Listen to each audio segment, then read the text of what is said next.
My 4-year-old son is convinced for some reason that Captain America is going to bring us gifts for Hanukkah.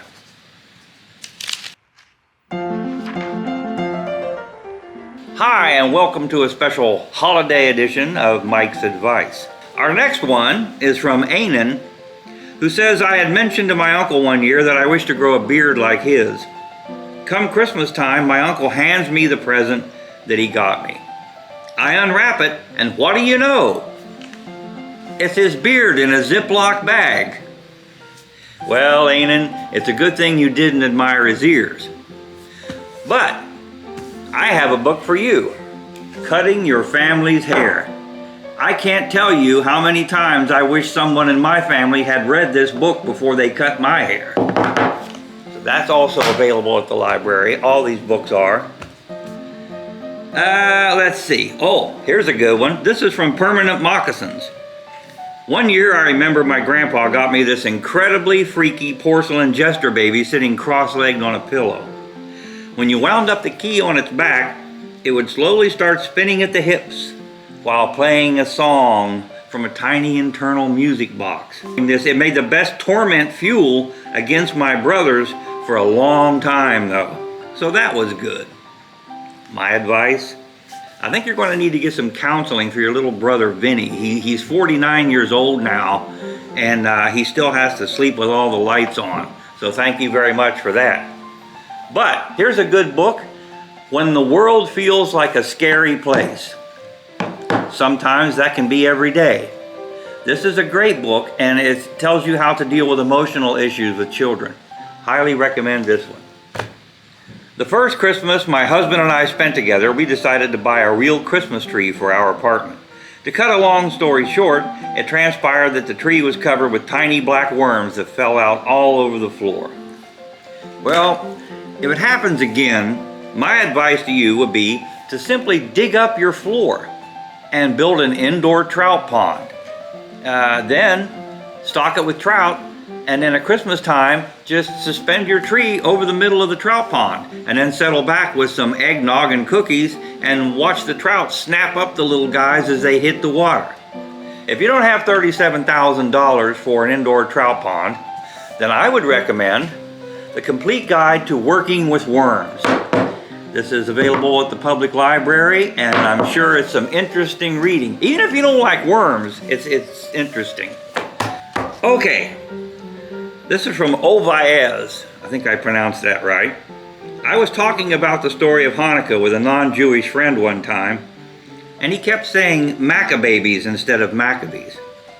Maccababies, like from the Rugrats Hanukkah special. I'm glad the story stuck with him, I guess, but wow, it took all my strength to gently correct him. Well, gently corrected him, did you? Well, so now he feels ridiculous and inadequate. My advice? If you see someone making a total fool of themselves, don't correct them. Just let them do it.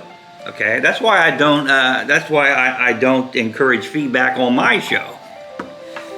But be that as it may, this is a fantabulous book. It's called The Golden Dreidel. This is wonderful. I've read this book, and it's really a good book for Hanukkah.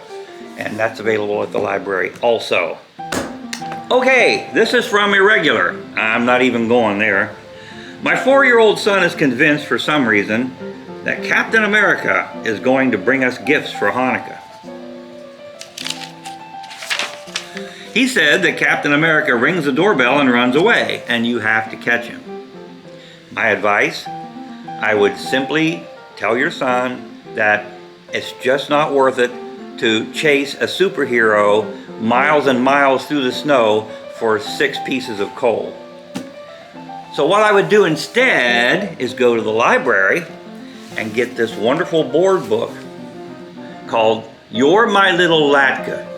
This is one of the best board books you'll see at holiday time. This is a wonderful book, and I'm sure it will help your little boy get over the trauma of not being able to chase Captain America.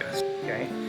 Next up from Code Lee, we have, my parents told me that when they were first married, they handmade a popcorn string to go around the tree. Over the next week, they kept noticing that pieces of the popcorn string were missing, but they weren't sure what was doing it because they didn't own any pets.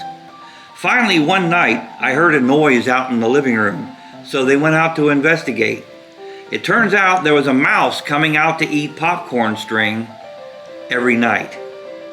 Well, my advice to you would be to dig up your floor and build an indoor piranha pond. Well, we've been there. Anyway, this for you is the Small Pet Handbook. Yay! Nothing is cuter, especially this time of year, than a small pet. Okay? It's kind of hard to cuddle up with a musk ox around the tree at Christmas time. So get something a little bit smaller, and this book will tell you how to take care of them so that they live a long and happy life. Old and moist. I'm not going there either. We had food set out on the table, and we were all sitting on chairs around it. Out of nowhere, my brother's chair snaps, and he tries to grab onto the table, but he can only grab the cloth, and as he falls to the floor, he pulls the cloth with him a bit. The only thing that fell was a massive chocolate cake, but it splattered everywhere. Well, my advice here would have been to do some clever detective work. I think you would have found, for one thing, that A, the legs of his chair had been sawn carefully 3/4 of the way through, and B, that Grandma was snickering under her breath in the kitchen next to the brandy bottle. But be that as it may, we do have the best dump cakes ever. What a clever segue. Karina did a wonderful job with this one, and it tells you all about dump cakes, which, you know, I'm mind-blowingly easy dump and bake cake mix desserts. This is my kind of cooking. Anything that has dump in it, I'm all over that. So I highly recommend that you check this book out at the library, and we all wish you a very happy holiday season from the Morgantown Public Library.